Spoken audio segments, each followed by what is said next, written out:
Where's the link? Quinton, welcome. You're an early bird today. So if you'd like to have a chance for your work to be reviewed, here is the link. Submissions are now open again. They're open for a week and they will shut this time next week. So send me your designs, send it all in, master files, PSD files, Illustrator files. Also, if you'd like to add some context for the design, what the project was, what it was about, the more information you can give me about the actual project, the more accurate and tailored my feedback can be. Right, I'm gonna take a breath now. Oh, it's gonna be good fun. Also, before we start, if you'd like to learn everything I know about Adobe Illustrator, then I have my Adobe Illustrator Masterclass here. This teaches everything I know from the ground up. So if you're a complete beginner to Illustrator and you'd like to learn everything I know in about 6 hours worth of video, there you go. It's done. There is the link. I finally packaged up everything I know about Illustrator, everything in my brain, packaged it up into a course that I can give to people, which is great. And yeah, but if that's not your thing, or you'd like to do a free webinar, it's 30 minutes of kind of introductory Illustrator stuff, so kind of really covering the fundamentals. There's also a free webinar that you can sign up for there. Oh, right. Let's get started. Let's review some designs. This is going to be fun. What's this one? Oh, I've just seen the file name for this one, Adobe Express. This is interesting. I've not really used Adobe Express much. Has anyone in the chat used Adobe Express? Right, let's open Illustrator up. I've got to move these onto the main window. There we go. Okay, let's open up this bad boy and see what we got. Okay, this looks like some sort of poster design or something. Different designs are better later. Not entirely sure what that is. Sema, is this one from you? So this is with Adobe Express. Yeah, first thing that stands out to me is the alignment. So I'm a bit of a stickler for the details, as you probably know by now. So the first thing I'm going to pick out is the alignment. So for the most part, we've got this left alignment going on, which is cool. A couple of instances here. Let's get the red out. Where's my red? Actually, no. Red's usually like can be a bit of a bad color. Let's go with pink. Pink's nice and fun and fluffy. We'll have a nice fluffy pink. There we go. So yeah, it's just kind of like keep that alignment nice and tight. You know, it should be kind of pretty consistent. So just nudge these ones back. Let's continue that up here. If you're going to go left aligned, kind of keep that detail pretty tight. You can indent. So if you wanted to indent this paragraph here, for example, to the right, and then have these titles lined out to the left, you can do, but it just needs to look a bit more intentional. Whereas this kind of just looks like just a little bit sloppy, like it needs to be kind of really tight. Yeah, like this one down here. This one here feels intentional. It feels like an intentional indentation, but the other ones, yeah, it just kind of feels a bit all over the place. But then when we get down here, this is a funny one. How do you guys feel about this? Because I've got my own opinions on alignment quite clearly. And we've got a lot of left alignment going on, but then we have this kind of central alignment thrown in there as well. So we've got the whole kind of left aligned thing going on. We've got the left aligned thing going on. We've got a central alignment thing coming up here, but then the central alignment actually exceeds the previous left alignment. And for me, this is just like a bit of a no-no. And then we've got the dotted line underneath, which is aligned to this kind of left edge, which is fine, but then it's not aligned to the centralized text here, which it kind of looks like it relates to. Does that make sense? I may have some mistakes. It's all right, Summer. It's all right. We're going to fix them. So yeah, I guess what I'm trying to say there is I would keep the left alignment going on. Mixing left alignment and central alignment, it can work, but you've got to use it in very specific instances. And if you're going to have something like these dots under here as well, and they're going to be, let's say they're orange, they look like they're clearly related to this title here, then I think you need to align them to that title. They should definitely be aligned to the title, which I'm suggesting should be left aligned and not centrally aligned. So I think that's the big thing there, is kind of just being careful when you're kind of mixing up your left alignment and your central alignment. Also, another little thing is spacing. So personally, I would bring these two lines, where's my pen gone? These two lines here, just bring them a little bit closer together. And this is a nitpick, but if you were going to have a dotted line, it depends kind of what it relates to. Does it relate to this text here, or is it being used as a separation device? So you're separating the title from this bit here. Two questions. One, do you need it? If the separation is clear between the font change and the color, I don't know what I'm just drawing there, but do you need it? And if you want to keep it, that's cool, but you could just try and make the spacing top and bottom equal, whereas at the moment you can see it's kind of a bit wider on the bottom. So just try and keep the spacing consistent where possible. Mohammed says, no, I think it's a bad practice. Yeah, I think, yeah, I like central alignment, but I understand the kind of why people go with left aligning, because for readability, legibility, and you know, especially if you've got lots and lots of content, you know, you try having an entire like news column centrally aligned. It just makes it much harder to kind of for someone to scan it and read it quickly. So that's why left alignment is, especially in some kind of list, is predominantly used. You can do things like this where you kind of have the text on its side. I would try not to have too much text on its side. Having the title Adobe Illustrator on its side I think is fine, because it's kind of, you know, it's very easy for me to go, oh, what is that? Oh, there it is. It's just 2 words. I can read that nice and quick. If you've got entire paragraphs kind of on their side like that, it's going to be quite unpleasant for someone to kind of, you know, cock their head to the side or mentally just try and read an entire paragraph like this. Do you know what I mean? So Sema says, by the way, it contains Turkish language. I wanted to prepare an informative Adobe Illustrator list. Okay, cool. That's probably why I can't read any of it. Adobe Illustrator and the year 2023, that's probably all I can read. I like the little sparkles, nice little accent to kind of decorate the design. Yeah, I mean, as far as the background goes, I do quite like these kind of sort of light kind of blurs, whatever you want to call them, in the background. These kind of blur effects, they're quite nice. You know, I mean, personally, I think the pattern here, I'm not entirely sure what it is. It's a bit abstract. But if you want to kind of tuck these patterns around the edge and kind of fill that the negative space with some kind of subtle, maybe abstract details, you know, I think that's fine. I think that's more of a personal preference, really. It's just, as long as it's not kind of, you know, like here, maybe it's just coming a bit too close to the text. Maybe just kind of keep them a little bit further out to the side. If you need them at all, would be my question. You know, I suppose you could get rid of them and then kind of have a bit more of this this kind of motion blurred, these streaks coming through the background.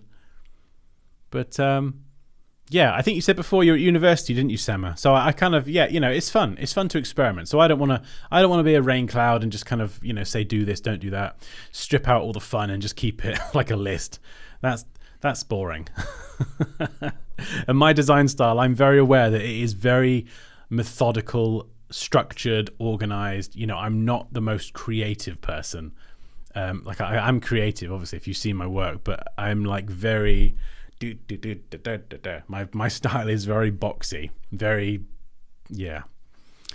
regimented. So hey, if you want to have some accents in the design there, as long as they're not kind of negatively impacting other bits or they're too close, you go for it.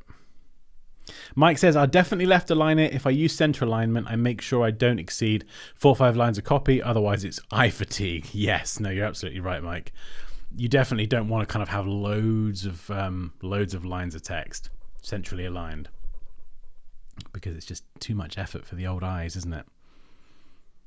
Mixing alignment like that breaks the flow of reading, says Quinton. I always have to check for extra spaces in text that mess with alignment. Yeah. Piccolo agrees with Mike. Yep. Sam says, I will create a longer and page-by-page version of this list, and I will use it for the magazine design. Yeah, and I think something like this, you know, I think what I would do is I would separate what I'm saying technically about the alignment and those sorts of things with any opinions about the design incidentals around the edge. You know, I personally, you know, you can do what you like with those bits around the edge, but it's just, yeah, it's good really. It's actually just a few minor tweaks to spacing, to alignment, that kind of thing. Just maybe being a bit more consistent in places with spacing above and below horizontal dividers. Just a little bit of tightening up of those things, and you know, I think it's great. Where do I send my design, Dansky? I've got the link. There's the link. I will post it on the channel again later. I'll try and keep posting it so everyone knows about it and can send their designs in. It's not done on a first come first serve basis. I kind of go through and just sort of try and create groups of designs that are kind of have a bit of variety for different weeks. So yeah, there's no rush to get it in as long as you get it in before next week. Oh yeah, of course, this was done with Adobe Express as well. Yeah, I need to have a play with that. I need to have a play with it and see what it's about. I don't think it's something that I would use because I'm so embedded in Photoshop and Illustrator. I like having full control over everything. But you know, it's going to help a lot of people out there who haven't perhaps spent their entire life immersed in that software. Good afternoon, Dan, says Phil. Good afternoon, Phil. Philip Kirkwood, welcome. Good to have you back. Neo says, hello, sir. Can I ask how to get rid of Alt key in Illustrator? It really bothers me. I'm not entirely sure what you mean. Get rid of the Alt key. I mean, I'm not sure if I'm misreading that, or could you rephrase that question? Quinton says, I work on magazines mostly. I do this kind of thing in InDesign. Ah, yes. So for longer publications, InDesign is going to be your friend, isn't it? I've not done some long publications for many years now, but I remember doing that back in the day, like catalogs and brochures and things, and it just makes it so easy to kind of manage lots of information in bulk.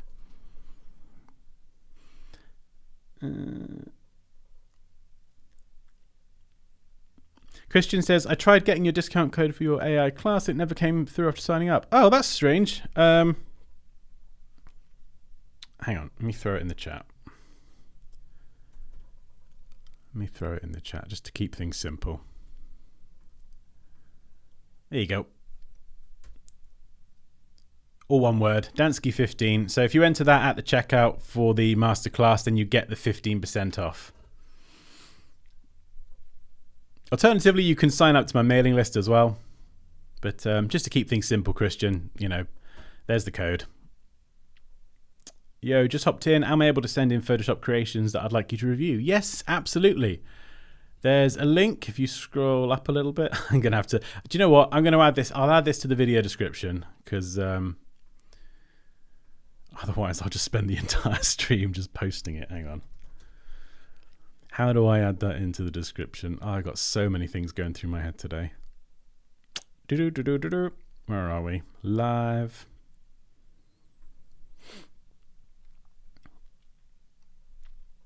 Okay. Submit your work. Nope, that's the wrong link. Come on, Dan. You've got to put the right link in there. That's the link for the webinar. Oh dear. Submit your work. Okay, I've added that to the description of the stream. So if you just refresh the stream, hopefully there will be a link in the video description. And that will be where you can submit your work. As long as I put the right link in. Fingers crossed. Quinton says, working on a magazine with tons of charts and graphs while watching the stream. Phew, is this a little bit of respite then from pages of magazines. InDesign is difficult for me. I'm just starting to work. A lot of work is waiting for me. Yeah, I think Illustrator will do like a lot of graphic design stuff. That's my go-to because it's got more creative tools. But yeah, when you come to doing the longer publications, definitely go to InDesign. But there are a lot of similarities between Illustrator and InDesign. They use very similar tools. They've got pen tools, rectangle tools. I think InDesign's got a properties panel now. So there is a lot of similarity between the two. You're welcome, Christian, and hopefully it's helpful. And if you do sign up to the masterclass, just remember that I'm always here to help as well. So if anyone does take the masterclass, it's not just a course that you can buy and then that's it. I'm always here. I'm always here to help people. I love teaching, and I believe that's what I was put on this earth to do. So if you ever have any questions as you're going through the course, or you want me to demonstrate something, please do get in touch. I will be more than happy to help. Neo says, if you click Alt on the keyboard in Photoshop, a shortcut keyword will appear in the menu bar, which can be clicked with the first letter. That's not something let's just try this out before I'll shut up and try this out. Yeah, I'm holding down Alt. I'm not getting that same thing.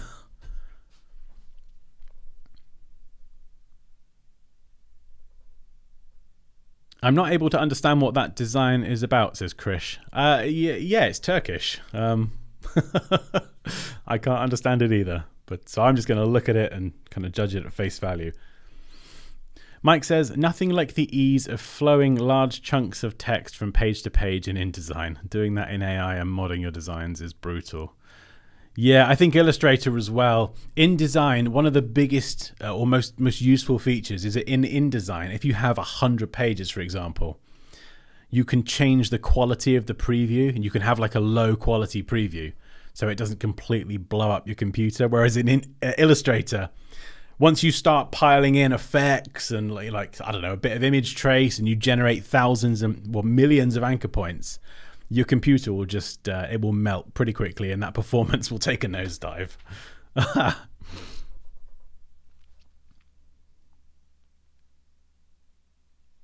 Never liked working on InDesign. How is it better than Adobe Illustrator, says Piccola. It's not really better, it's just more useful for longer publications. But if you want the creative tools like the smooth tool and the drawing tools, and you want more creative stuff, go with Illustrator. What I typically do is I would build a publication in InDesign, and then if I need some crazy brush effects, I design that in Photoshop as a PSD, and then I bring it into InDesign. If I need some cool graphics and icons and things, I design them in Illustrator, and I then bring that into InDesign. So I kind of use Photoshop and Illustrator to create the pieces, but then the main final document, that is made in InDesign. That's how I used to use it anyway. I'm doing very well, thank you, Rich. I hope you're doing good too, man.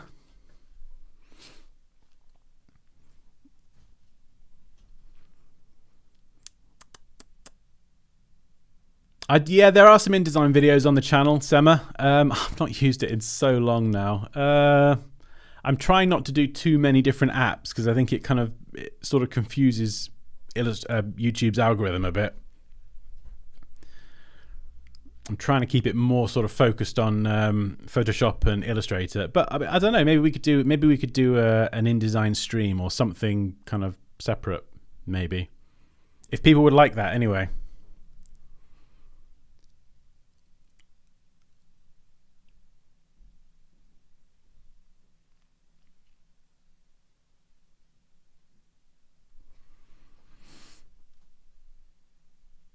Last time I worked on 50 artboards pages, it froze my PC a couple of times. Yeah, depends what you're doing in Illustrator. If it's simple shapes, it's all about the geometry, really. If you're just generating lots of anchor points and complex geometry, that's what will blow up Illustrator and your computer. Rebecca says, if I wanted to reimagine book covers, which Adobe app do you guys recommend? Oh, if you're doing a book cover, Photoshop, 1,000,000%. Definitely Photoshop. It's so much more creative in terms of for at least for the kind of core concept anyway. You could use Illustrator if you wanted something more illustrative, but generally I think Photoshop's probably the way to go. I've recently started following you. Do you have any thoughts on AI photo manipulations and designs? That's an interesting one because I just recorded some of the voiceover work for a video on Photoshop's generative AI that'll be going up. I'm not sure either this week or next week. And something like generative fill is kind of starting to win me over. And the thing I like about it is it doesn't just do the whole thing. You know, it does kind of save me a lot of time. But also I still have to do a lot of Photoshop work on the end to get it to something that I'm happy with. So whilst I'm, Midjourney's cool, most of the stuff I generate in Midjourney, I don't really have any kind of emotional connection to because I didn't make it. Do you know what I mean? Like it was generated. So for me, it has a very functional use in that if it can save me time or do something like that, that's really, really helpful, but it's not something I integrate into my creative work because I don't feel like I did it. Whereas with generative fill, usually it's kind of generating pieces, essentially generating stock graphics. That's how I think of it. So I'm still kind of the author of the work, if that makes sense. Uploading my file now. Let's go, Dansky. Yes, let's. I love it when I get like a flood of work coming in. It's so cool. I absolutely love kind of seeing what you guys work on. Excellent, Rich. I was going to say Gritch then. I'm glad you're well. Himanshu, welcome back. Oh, right. I need to carry on reviewing it. I would love to sit here and chat, but I've got a job to do. Dilshin says, I know what he's saying. When you press Alt in Photoshop on Windows, it automatically works as a shortcut key. After you press Alt, you can press another key to access the menu bar. What is the key you press to access the menu bar? Because my Alt or my Option key is just on Mac is just changes the cursor. Is there another key that you can press to bring up the options bar? Alt then F.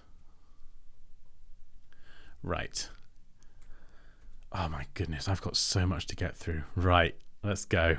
Let's go. We're half an hour in already. Next, we have a logo design. We've got quite a lot of logos, actually. This one is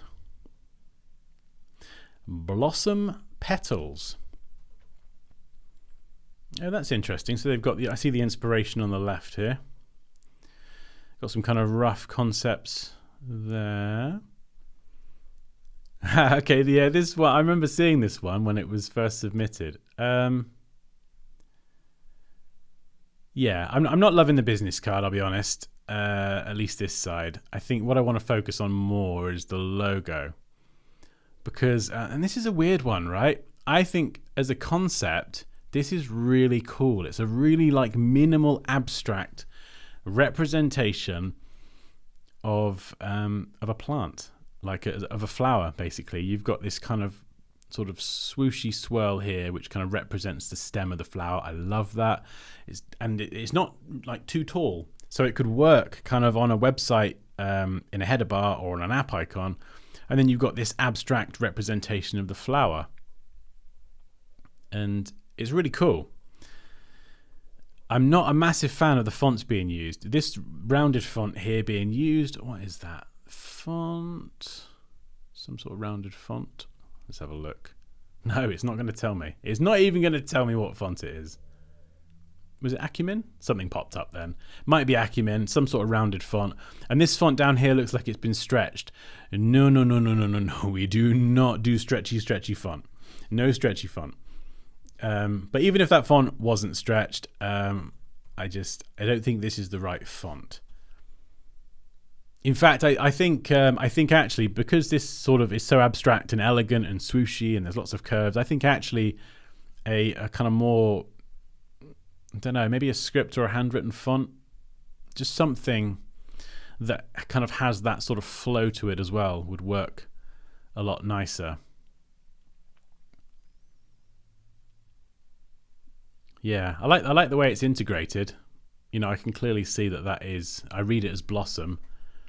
And I love this concept.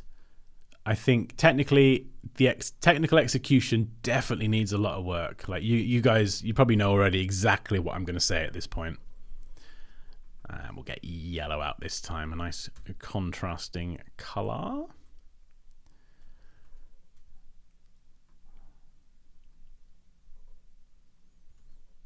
where are we? Oh my goodness, I'm trying to manage multiple windows and use shortcut keys at the same time. I need an assistant. Okay, right. There we go. Yeah, I mean this shape here. But this is an easy fix. This is an easy fix. You know, we could grab the pencil tool and I could try and reshape this now. It might work. I say it's an easy fix. I'm probably going to mess this up completely.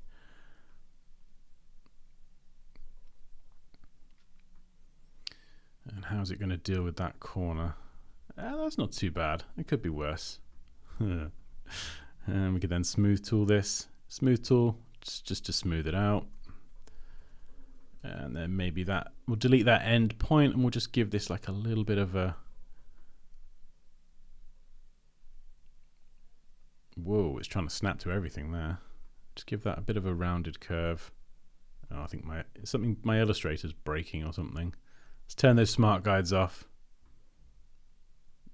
Whoa, what is happening? Unless this design might be so small that is the smallest increment it can move, possibly. Which, no, that shouldn't be doing that. Anyway. Yeah, there's definitely not something not right there. I might have to restart my Illustrator. I don't know why it's snapping. Oh, hang on. Ha ha ha. It's changed it, so snap to pixel. I wonder if that's because that's how the document was set up. I don't want to be snapping to pixel. Oh, no, no, no. Yeah, so we'll just, very quick attempt at just smoothing that out. And the same here as well. This shape is essentially like symmetrical, but kind of reversed. So what I would probably do is I would probably tidy up one half of the shape. I wouldn't draw this. I'm going to try and fix it by drawing using a trackpad. So if I can do this, that'll be an achievement. Let's just keep going. I'm just going to try and do this. This is not going as I would hope. But we'll smooth tool again. It's all right. Smooth tool can just fix all the problems. There we go. So the point I'm trying to make is that what I would do is I would get one half looking really good, and then we'll get the knife tool. And where's that center point? Something like this. We'll just make a nice cut. And flip it over and stitch it back together. Obviously take your time to do this properly. I'm not going to mess around too much on this. But there we go. At least if I were to get this left half perfect and the curves perfect, and I would probably use circles to get those perfect curves as well. And then you can just flip it over and then copy it onto the other half. Same here as well. This doesn't look. This is a really, really easy shape to do as well. I think this looks like it's been done manually, possibly with a pen tool, and we can make it so much easier just by using two circles, bringing this one down, and then nudging it up, something like that. We just select them both and select minus front, and it knocks out that one on the top. Duplicate it, rotate it round, scale it down, and we've got that geometric precision, let's call it that, super quick and easy. And so that's what that needs. It just needs the right tools for the right job, essentially.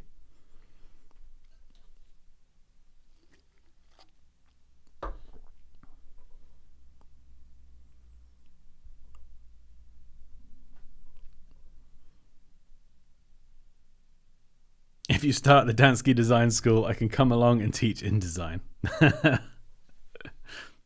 We've got the Dansky Academy online, so that's the thing now.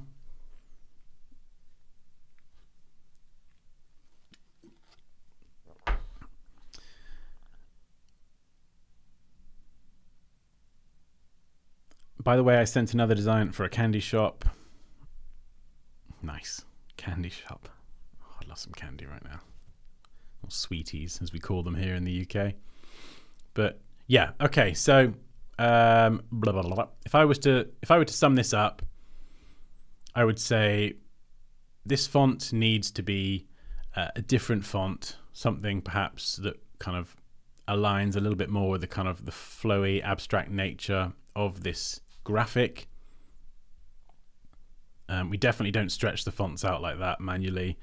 And the technical execution just needs a bit of work. It just needs kind of the right tool for the right job, really.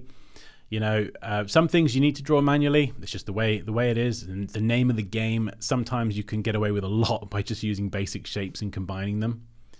So I would probably look at that there and then just tightening up the execution. I think the technical execution of this done correctly, using a lot of basic shapes, would look really, really nice, and it would make a great kind of mark. Actually, it's the kind of thing that you could, you know, you could set that up as a pattern like this,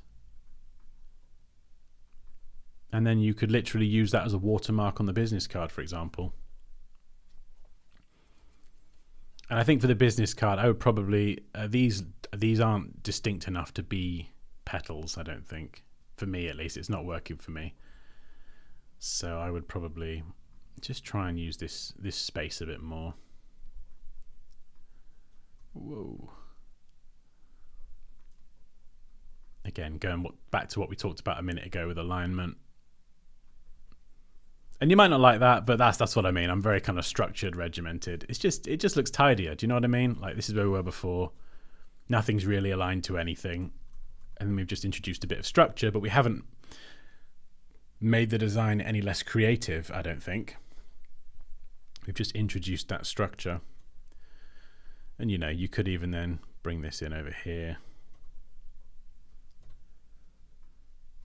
and just have that as like a watermark on the side, just to kind of fill that space. You could do anything really, or you could have a pattern all over this side of the business card. There's a few different things you could do there, but yeah, so that's my thoughts on that. Right, what are you guys saying? Oh my goodness, there is a lot of chat today. I'm not equipped for this level of multitasking. Kaleem says, hey Dan, question. When do I know I can start my freelancing journey with AI? Adobe Illustrator? I have learnt the essentials and taken a lot of help from your videos as well. When do I know when I can start my freelance journey? That's an interesting question.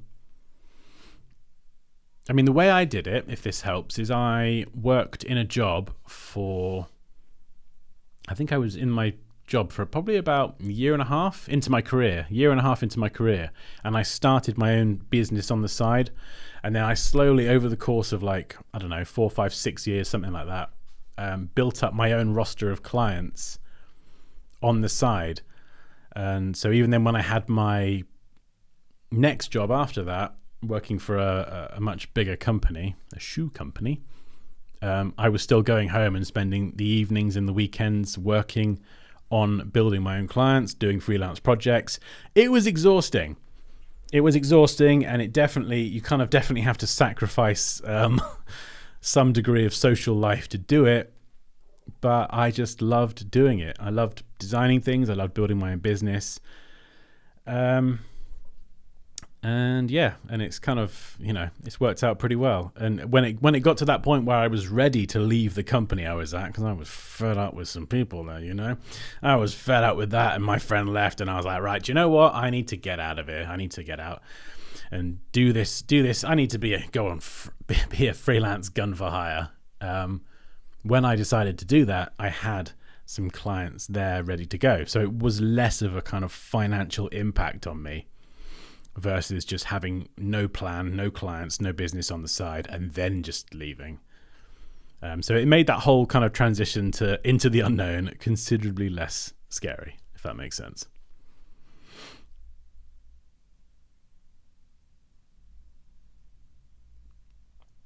I've used AI to manipulate parts of images in Adobe Photoshop when I was short on time. My client actually loved the way it turned out. Yeah, it's an interesting one. Like someone I know asked me in a coffee shop the other day. They said, "Do you do Photoshop?" And inside I'm thinking, Do I do Photoshop? Do you not know who I am? But she had a photo and she wanted one person removed from the photo. It was quite a low quality photo, and yeah, I could do it, and it would take some cloning and a bit of that. But I thought, you know what? I'm going to try that generative fill. I'm going to try that and see if I could remove this person. I'm not joking. Within about a minute, I'd removed this person from the photo.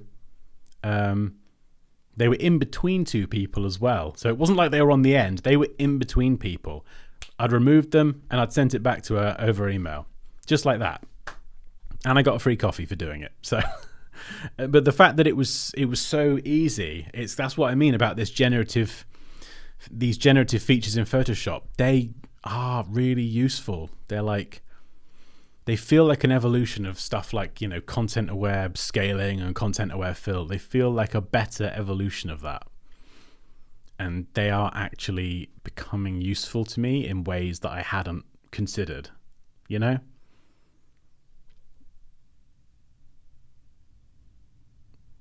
Amazing, Himanshu. I will look out for it.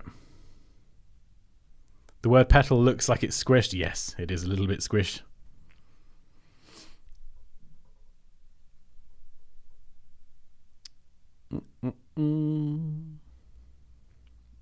DK says no stretchy fonts. That's what my mentor said in college. No stretchy fonts. Illustrator does have the features to stretch fonts, so I don't know. You can do, I guess, if you're feeling especially naughty, but not something I'd ever do.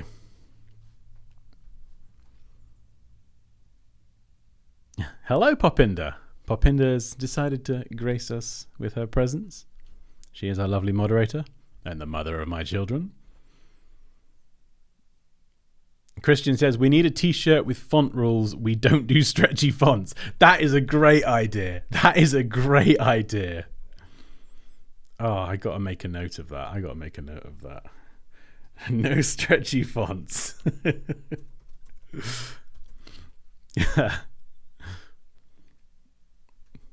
Yeah, you see these tools in Illustrator that allow you to kind of stretch the font horizontally and vertically. Never use them. You stay away from these.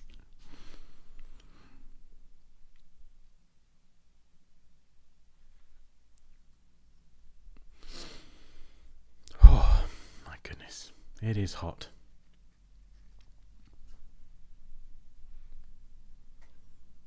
Benedict, hello, welcome.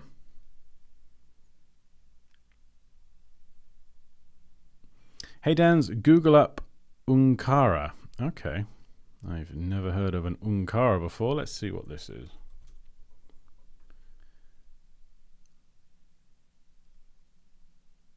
Nope.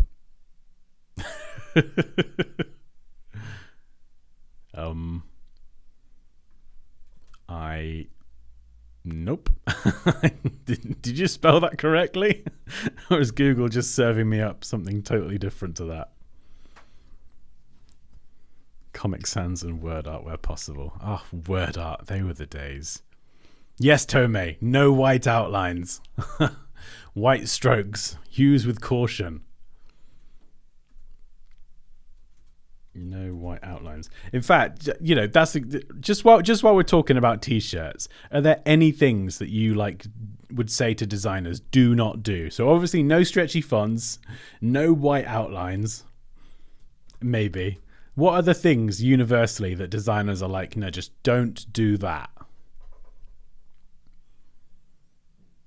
My typesetting bosses would adhere to a strict 98% to 102 stretch rule. Okay, so there's a tiny bit of wiggle room there. You could do it a little bit if you needed to. That's interesting.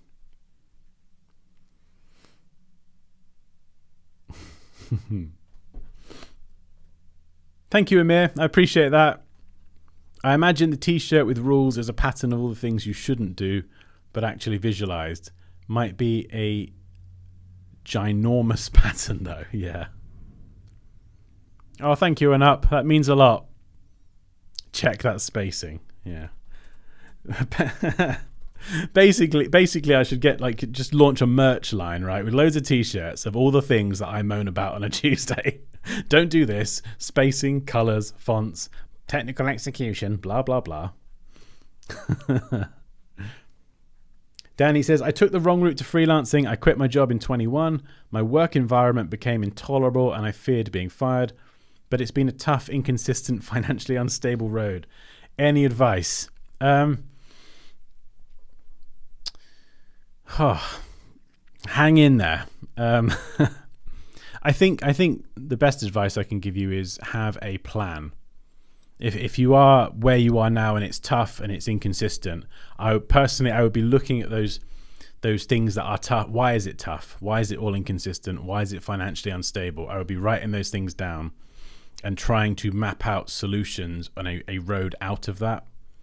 And I would be looking at successful freelance designers who do it well. What are they doing that I might not be doing that I could integrate into my work, my life, my process? Because it's a bit of a weird one for me, because I was getting more successful as a freelancer. I was getting bigger clients. I was charging more. Chris Do and his advice really helped. Like the advice, double your rate. So I started just doubling everything, and then he kind of did the role play, so I knew how to handle those tricky conversations about, why is this a bit more? Well, because of this. So I definitely, and just as I was kind of getting a bit of a handle on kind of how to do that and charge more and be more successful, I kind of stopped doing all of that and decided I'm going to go full-time YouTube, because I got fed up of working with people, getting silly feedback and just chasing late invoices. That's what I spent, and emails. I spent so much time doing all that rather than what I wanted to be doing, which was creating. And it turns out I have a love of teaching. So I just kind of figured out how to work as a freelancer and start to be more successful from it. And then I ended up doing YouTube. And then I've obviously found a different type of success through YouTube, but that's not always going to be applicable to other freelancers, because I could just say to everyone, start a YouTube channel and teach what you know, but not everybody is going to want to do that. Make it pop. Oh, Poppy the comedian. The word fashion on any clothing, no. Don't get me started. I'm a production designer. I see all the crimes.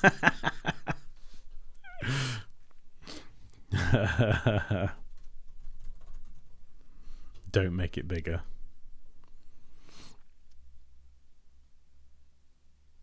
Oh, with Ankara. All right, hang on. Let me try that again. Ankara.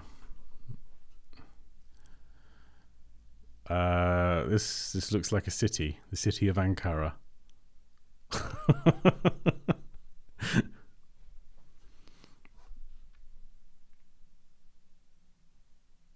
Request bird logos.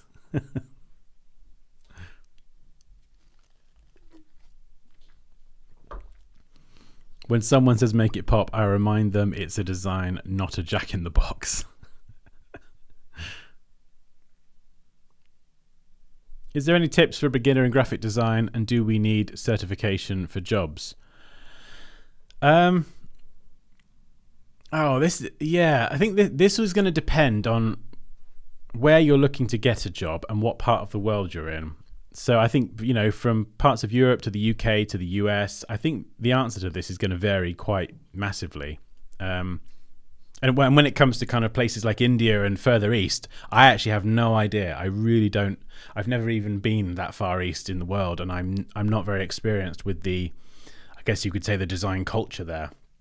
There's a lot of things that I still haven't actually experienced. So what I'm going to say is I'm based in the UK as a designer. I did 2 years at college. I worked my arse off. I got the highest grade you can get, which was a triple distinction. And because I worked so hard during those 2 years, I got offered a job at a local company straight out of college. And I didn't want to go to university anyway. So university would be kind of going and studying for 3 or 4 years and getting a degree. And I didn't want to do that.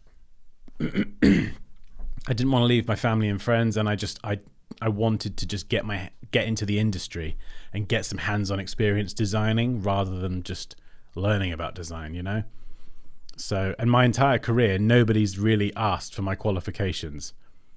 And I think the important thing, what I would say, what's incredibly important, sometimes qualifications might be important, but for me personally, when I'm interviewing, when I'm being interviewed, and when I'm interviewing actually, what I'm focusing on is my work good? That's the first thing. I've got to be a good designer. I've got to be competent. Then I've got to be good at interviewing. I've got to be able to sit in an interview, be comfortable. I've got to answer difficult questions, and I've got to just stay completely chill while I'm doing it. Don't get flustered. Just be personable, all that kind of stuff.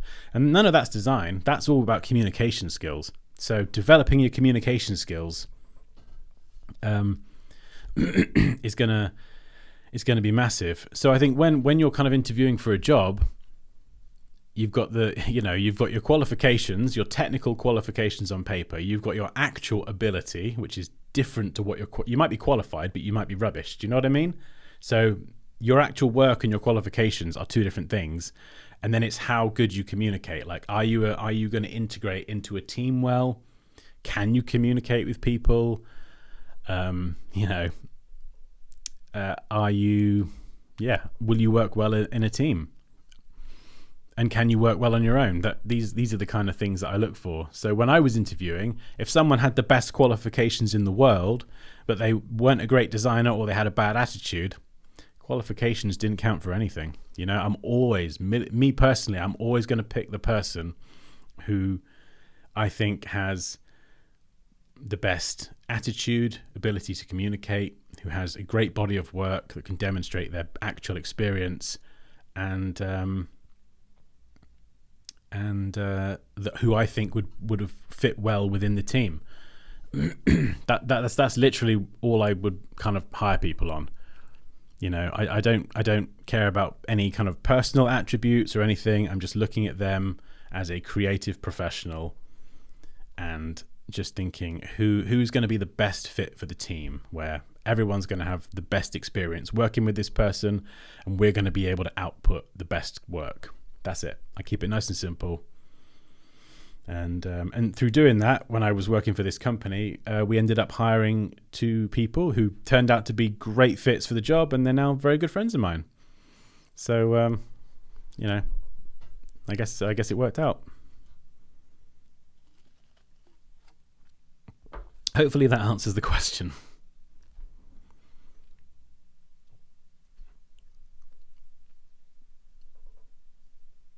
I feel like I'm at that point in my career thinking more about teaching every day. Yes, it's something that I didn't realize. I didn't realize how much I enjoyed it until I started doing it on YouTube and just making videos, and people said, "Oh, this is good. Thank you. I enjoyed this." It was like, oh, okay. I'm helping people now. This is nice. This feels good. I really appreciate the advice, Dan. Oh, thank you, Danny. Hopefully that was helpful anyway. I have a tendency to waffle on, as you've probably noticed. So how long is the road to success teaching on YouTube? I've gone back and forth a lot about going that route.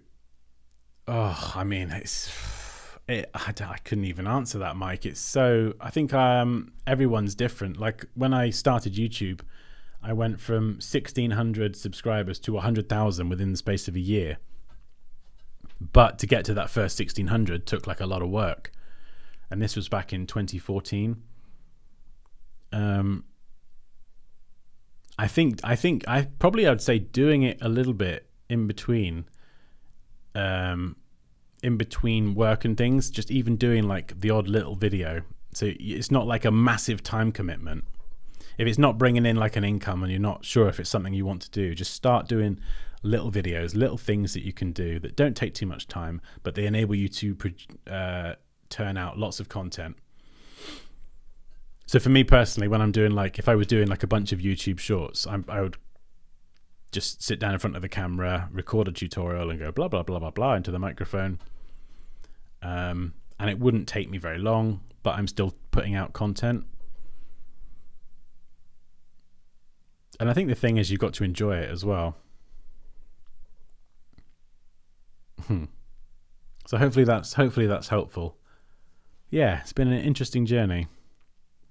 Right.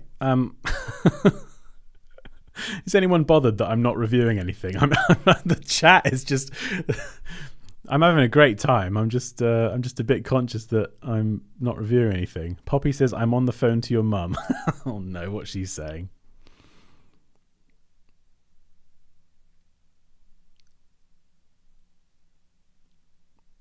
Yeah, Mike says then have great portfolio experience and people skills. Exactly, that's it. That's it. Gregory says, hello Dansky, I just finished my school and looking for my first opportunity out there as a junior designer. Where do I start? I've sent multiple resumes but didn't get any answer back. Whew. Okay, let's look at more designs, says Christian. Okay, I'm just going to quickly answer Gregory and then we'll do more designs.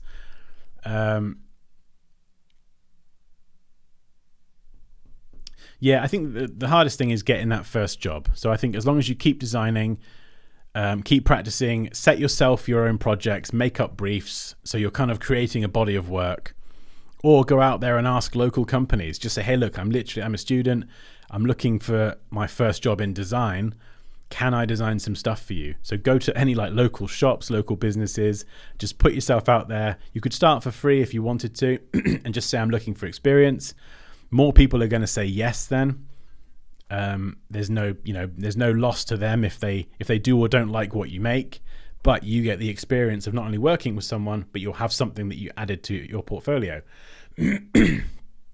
And so I would just keep kind of building your body of work, and so and building your technical skills. So that's just kind of more stuff that you can put on your resume as well. And it's harder in the beginning, and you probably will get a lot of people that don't answer you back, because sometimes people get hundreds of resumes come in and they just don't have the time to reply to them all. But once you get that first job, it gets easier to get your second job and your third job. It does get easier. Just don't give up. Don't give up.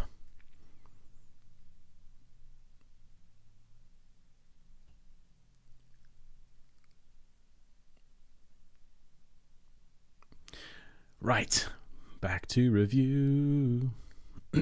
This next one's a nice, quick and easy one. I don't have any context for this. Oh, I can't even open it. Never mind. Hang on, I'll screenshot it. La, la, la. Let's open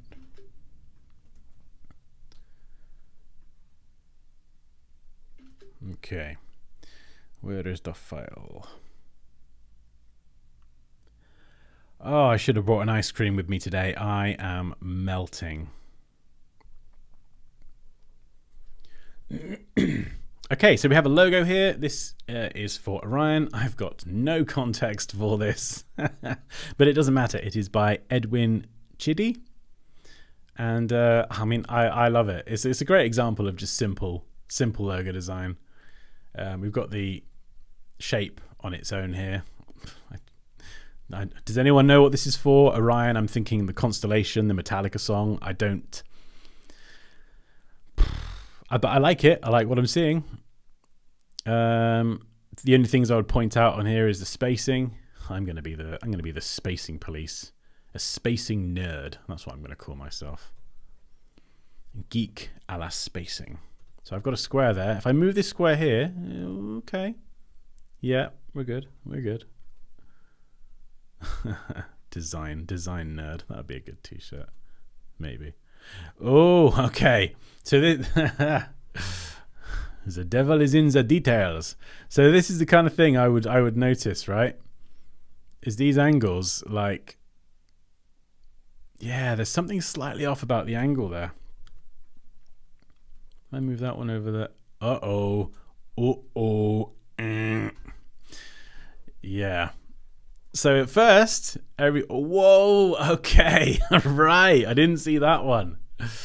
So at first, everything looks really, really tight, but everything is not quite as it seems. So again, it's just coming back to using the right tool for the right job. So if I just kind of create a circle here, and this is kind of essentially what I teach in my masterclass, is I just, I try to teach all of the tools, because once you know all the different tools and the different drawing tools, it's gonna be like you want to create a certain shape or a certain graphic and you know the right tool for the right job. That's why I just kind of teach everything in this course. So there's a link if anyone wants to sign up. Dansky 15 is the code to get 15% off, and it's just everything from the ground up. So once you learn all of the different tools, I know design is more than just tools, but once you learn the different tools in Illustrator and you have a problem you need to solve, you're going to use the right tool for the right job, which is, as you can see in this example, is going to give a better end result. Like on the Blossom one earlier on, you know, using the right tool, it turned out to be the circle tool, not the pen tool. And the more tools that you've got in your tool bag, so to speak, it's gonna make your work look just a lot more polished and tighter because you are using the correct tools. So let's do this. This is how I would do this. I'm not entirely sure how they made it, but let's make that there, put that there, and then we'll copy that and rotate it here, and then I'm just going to bring those in.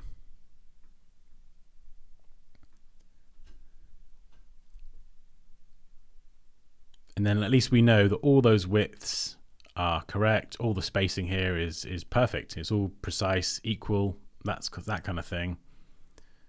And let's have a look at the other one.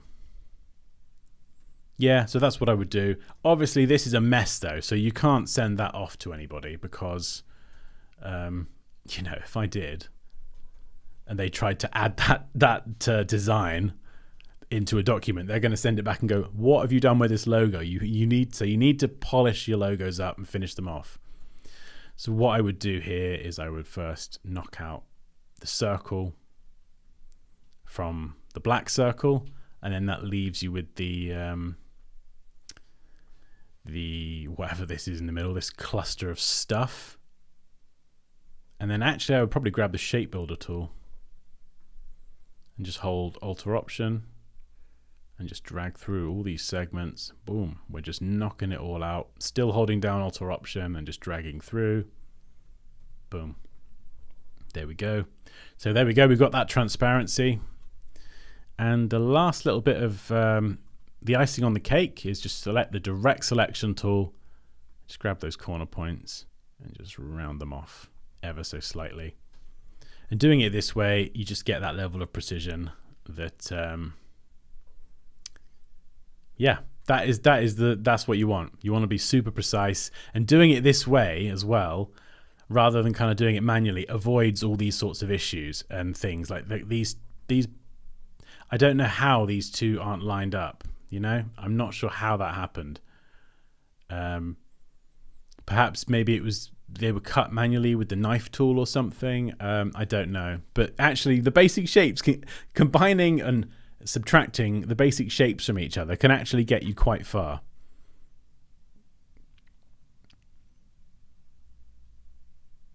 Rebecca says, my first graphic design class was very discouraging. I learned more through YouTube tutorials than your channel, and your channel has been a big help. Tutorials are amazing. I still watch tutorials every day.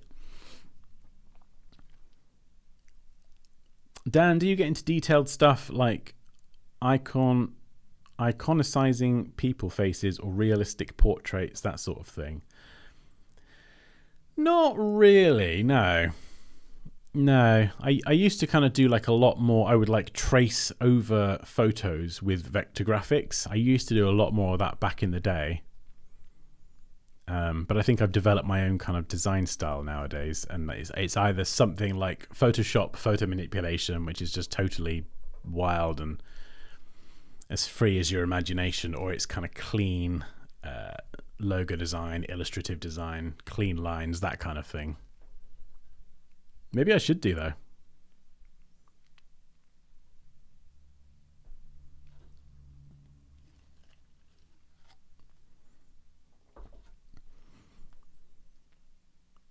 Timothy says, I don't understand that people don't tell you what the logo is for. They ask you to review it. How can you even judge it without knowing that? There's quite a lot of things I can look for without any context whatsoever. Usually it's around technical execution. But yeah, like if people can give me more context, it just means that my feedback can be just all the more accurate and more useful. Like there are a few designs that are submitted that I can't review because it's just so I can't make head or tail of it, and I don't know what it was for, so it's very difficult for me to provide anything kind of meaningful.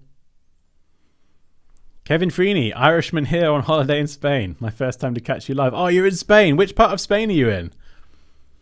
We lived there for 6 months on the Costa del Sol near Fuengirola. Absolutely lush country. Oh, I'm so envious of you, Kevin. I bet you've got like a pool nearby or something, or air conditioning. Started my career in the early 70s with the pen, tool, square, etc. I'm totally in love with Illustrator now. Oh, amazing. That's so cool, Kevin. And thank you for joining the live stream.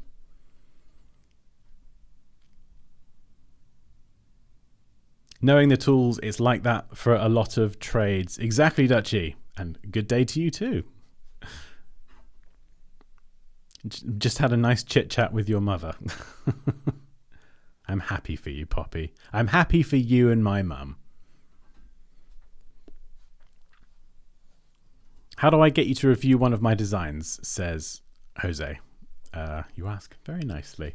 No, there should be, if you go into the video description or the stream description, there should be a link in there. So there should be a link that I've added in now, and you can upload a PSD file, Illustrator, upload any files. Just give me some context, tell me what the design's for. The more information you can give me on the design you upload, the more useful my feedback can be. I can no longer imagine life without the Pathfinder tool. I'm with you there, Mike. I'm definitely there with you. I think the Pathfinder features and the Shape Builder tool, they're both useful in different scenarios. Shape Builder tool is great for more like intricate designs, like you saw me using here on this logo, kind of cutting into certain pieces, whereas the Pathfinder tool is great if you just want to quickly knock something out, like one shape out of another, or if you have like hundreds of shapes and you just want to lump them together, you can just unite them in one click. So both very, very useful, but in different ways.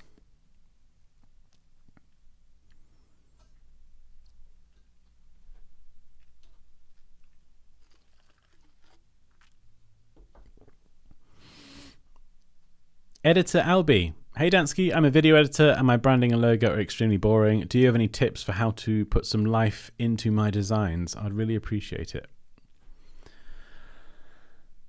I'm a video editor and my branding and logo. Editor Albi. Editor Albi.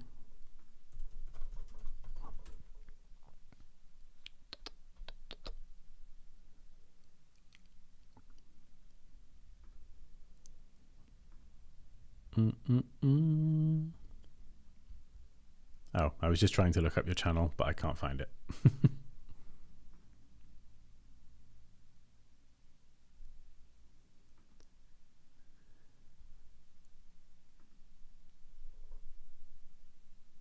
Oh, I mean, do you have any tips for how to put some life into my designs? I think this is kind of a question that does pop up a few times, actually, that I've actually kind of half got a video scripted for this.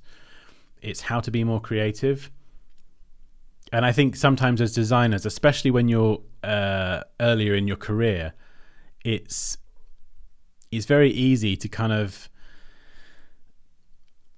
get set in a way or in a routine and just be like feel like you're lacking creativity and like just struggling to come up with ideas or kind of things that are interesting. And there are definitely some things that you can do to kind of help.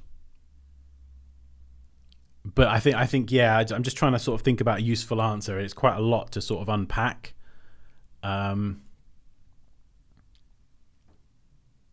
it kind of plays into the video script that I said I'm working on. It's actually tips to kind of try and get around creative block and how to come up with more creative ideas. So put a pin in that one for now, and hopefully the video that I'm working on will be helpful. That'll be up in the next few weeks, I imagine, because yeah, it's a big one.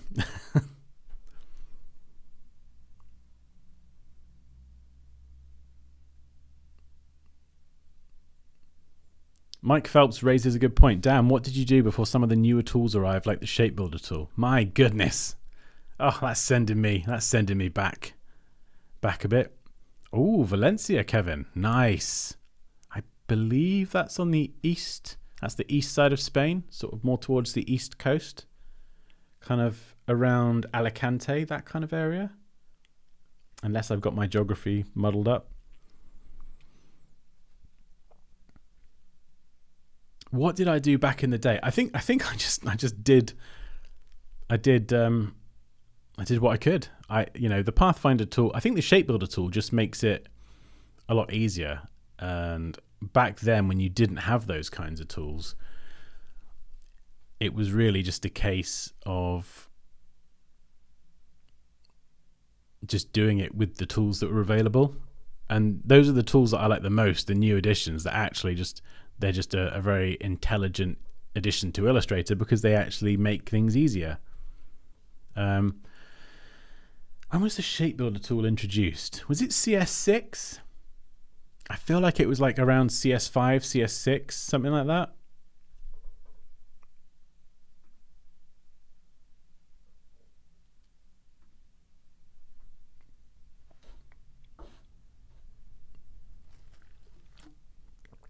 Also, by the way, guys, how's the stream actually running? I think there's like a really big delay, and I've just remembered that my Dropbox is syncing next door.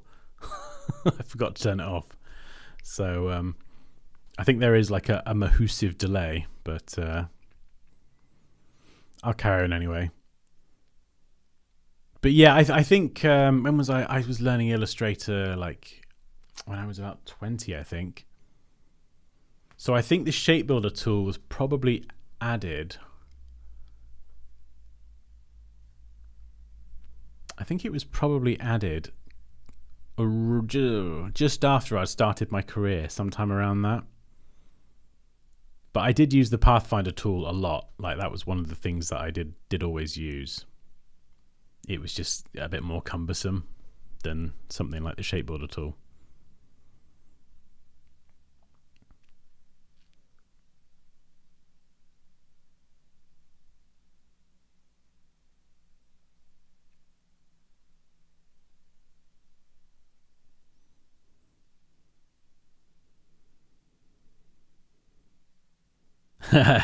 Wait, how did you even unite designs before Pathfinder?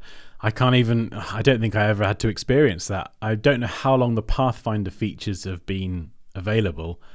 I guess just grouping them.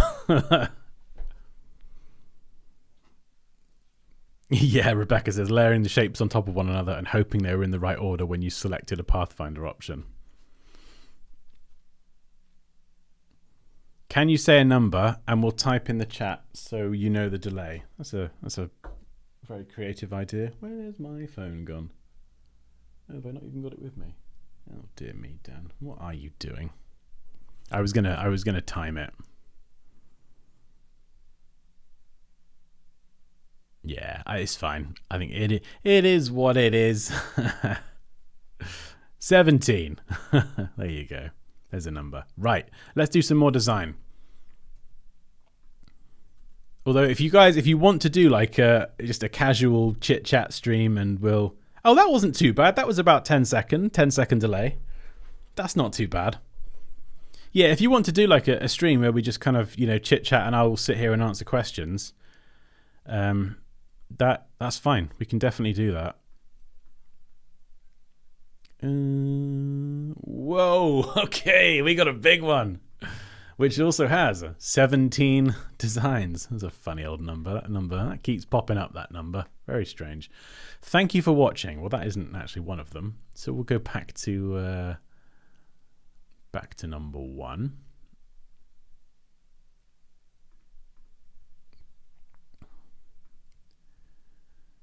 Let's close this down. So this is for Mally Jobs, a recruiting company. There we go. We've got a design with some context. Fantastic.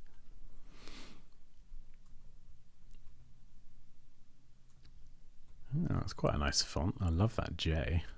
That's nice. Nice and simple. Yeah, recruitment. Yeah. Okay. And then we'll go on to number 2.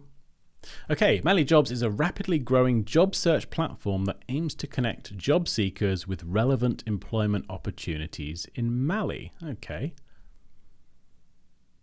At the heart of the logo are 3 interconnected triangles, each one symbolizing a crucial entity involved in the recruitment process. Oh, right, okay. The first triangle represents Mali Jobs itself, standing proudly as the central pillar of the company's operation. It signifies expertise, professionalism, and dedication to bridging the gap between employers and job seekers. The second triangle in the logo represents the employers. Blip, blip, blip. The third triangle represents the employees. Okay, nice. What makes the logo truly remarkable is the inclusion of a 4th vacant triangle within the design. This triangle signifies the future cooperation among all 3 parties. It represents the ongoing commitment to collaboration, growth, and mutual success. The overall design is clean, modern, and visually appealing. The use of triangles creates a sense of stability, balance, and harmony. Interesting. That's really interesting, because you can read like a lot of design theory about colors and shapes and all this kind of stuff, and it's interesting to see a real kind of written consideration of the different elements of the logo.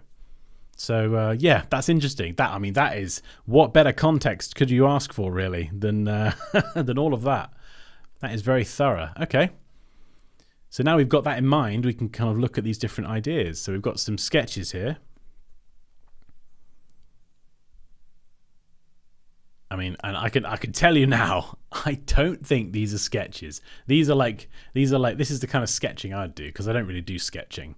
They're kind of the digital sketching, and I can tell that because you can see this bit here. It's got that clean cut. So you know, I mean, I like it, really. I don't have a problem with this. It's just kind of, you know, I don't like sketching things or putting sketches in things because my sketching is quite honestly awful. So what I've done in the past is I've done this as well. Even for some tutorials, actually, I would take a vector graphic, rasterize it, make it a bit pixelated and a bit rough around the edges, and then apply a grain texture to it.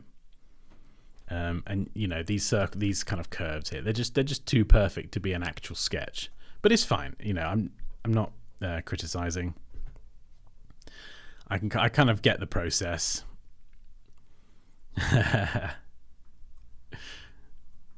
Yeah, you can make the gap there a little bit wider on the right hand side. You ain't fooling me. That's funny. You ain't fooling old Hawkeye over here. But yeah, that's a vector graphic with a texture applied for sure. But it looks nice, it looks clean. So yeah, like I said, no problems there. Very nice.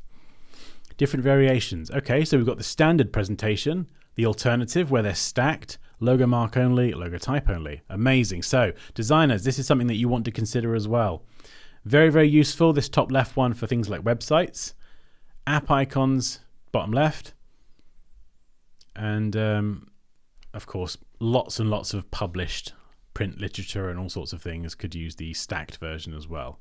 So it's the same logo, but it's just good to have that flexibility, so it can kind of occupy different types of space on different things.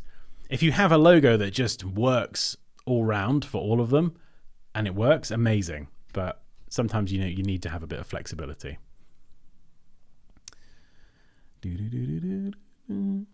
Semra says, I really like the harmony of the colours yellow, red, and green. Popinda. Love how detailed this one is. Floyda, welcome. Old Hawkeye Dan. Oi, you cheeky moo. Who are you calling old? I'm 36. Or 37. No, I think I'm 36. I don't know. I forget.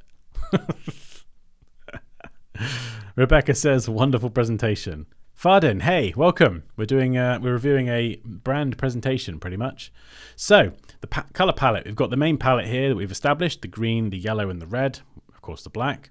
We've got it reversed, black and white, and then a single color print. So this logo, it works in any given situation, regardless of the size it needs to occupy, the colors that are being used, or if the company is doing a one color print that's a lot cheaper, boom, we're covered there as well. So that's really, really good.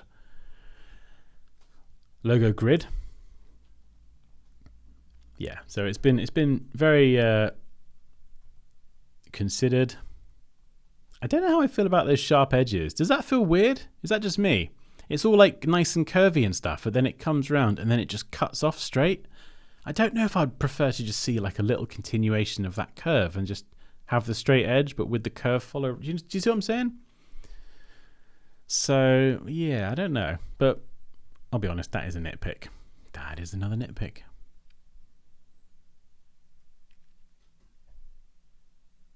I think those are the colours of the Mali flag, says Paul. Ah, okay. I didn't know that. Interesting. That would make sense. It does feel weird. Looks cut off. Yeah, okay. It's not just me then.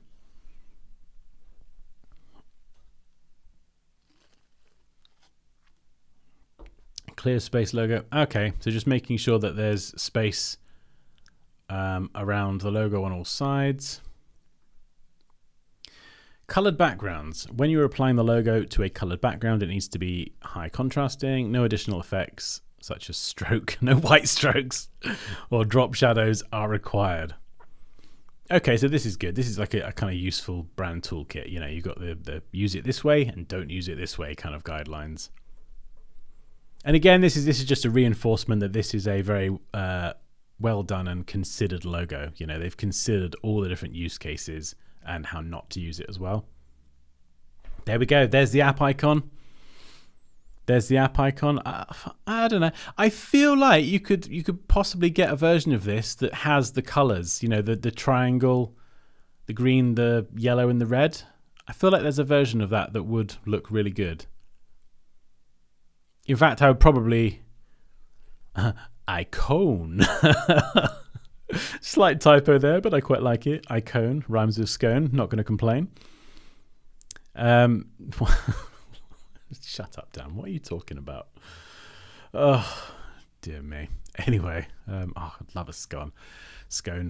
Is it scone or scone? I don't care. I'd love one with a bit of jam and cream right now. That would be so good. Anyway,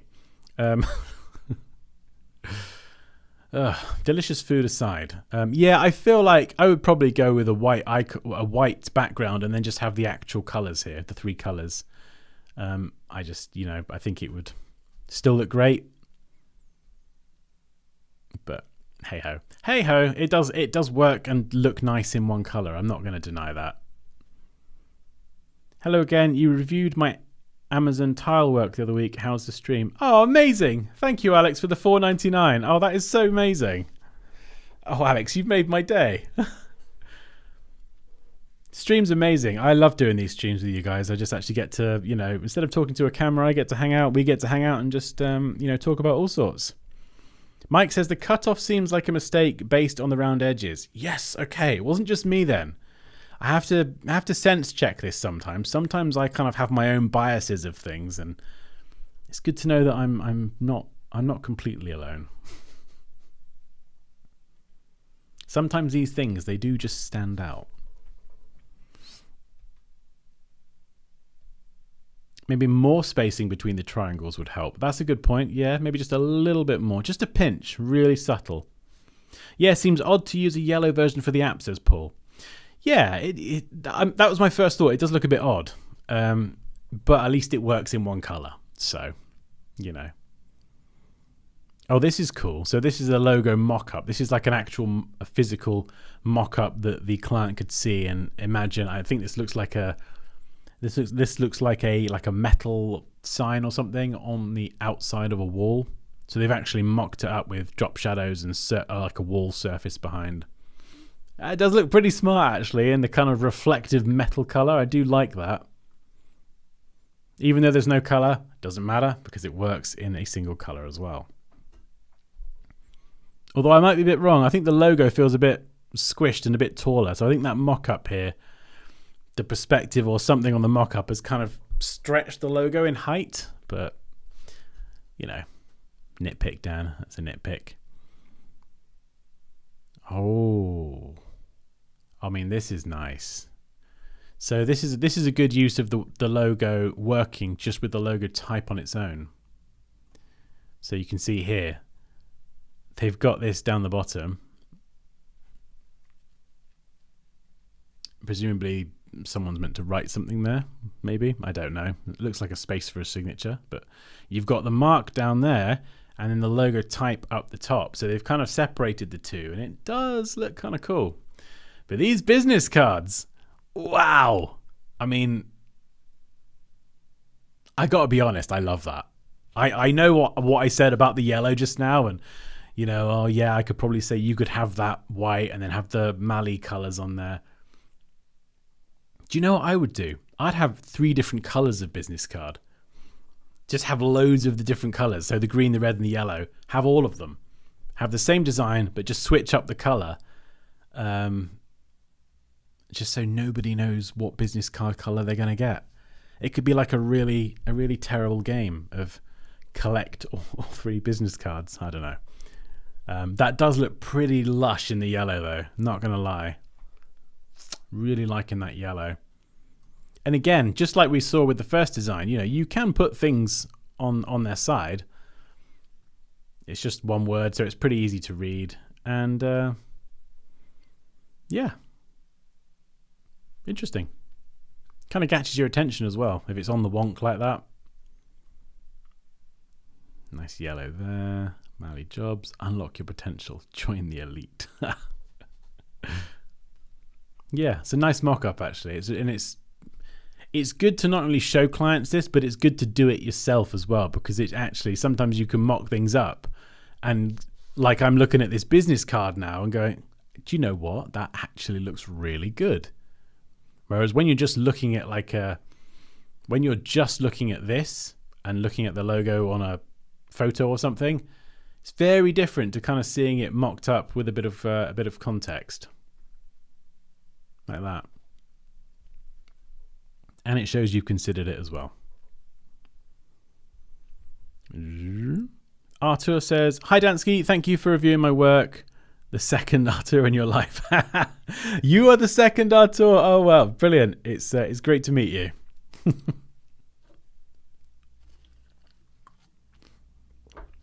Piccola says it's lost all the personality using that yellow. Yeah, I suppose you could say it's kind of lost, you know, there was a lot of emphasis on, you know, I think Paul said that this is the Mali flag colours. So I suppose it does lose a bit of that identity somewhat. That's my online teacher right here. Love you, man. Oh, thank you, Fardin. I appreciate it. Even the stamp. Damn. Yeah, I know. They didn't skimp out on any details, did they? Let's go back to the stamp. Yeah. Oh, I didn't even see that. With the wax seal. Nice. I actually didn't see that. And that's why it's important to make sure your logo works in a single color, in case you ever want it embedded on a wax seal. Very nice.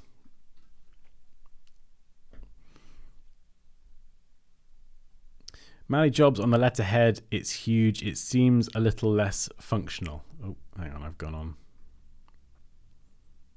Yeah, it is quite big. Yeah, I'd probably question, does it need to be that big? I know oftentimes people like their logo. Popinder says this person knows what they're doing. Yes, they definitely do know what they're doing. Definitely.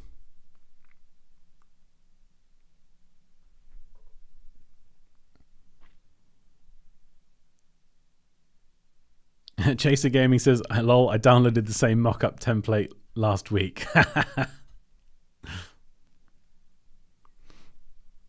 Also, for anyone who's just joined the stream, firstly, well, thank you for joining. If you'd like to learn everything I know about Adobe Illustrator, I've actually finally made a course that will teach you everything you need to know and everything that I know about Illustrator in about 6 hours or so.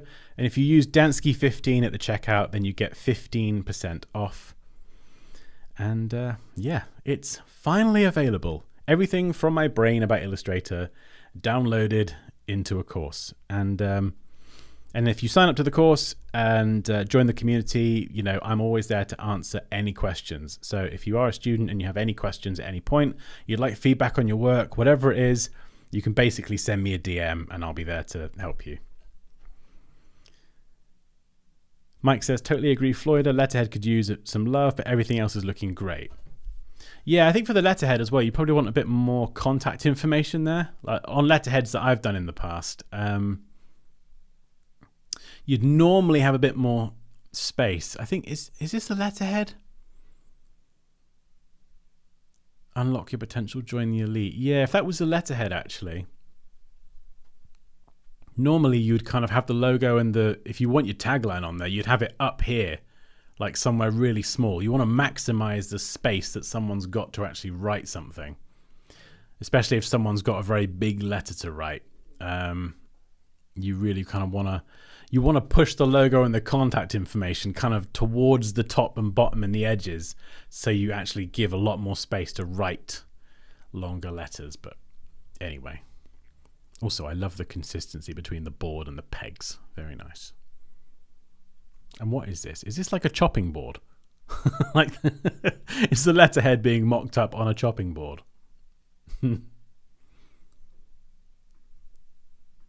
Okay, we've got a few more. This is a big one, this one. So yeah, website, mock-up, clear space. So you can see the logo. They could have the mark there, or they could have the Mali Jobs. It either works.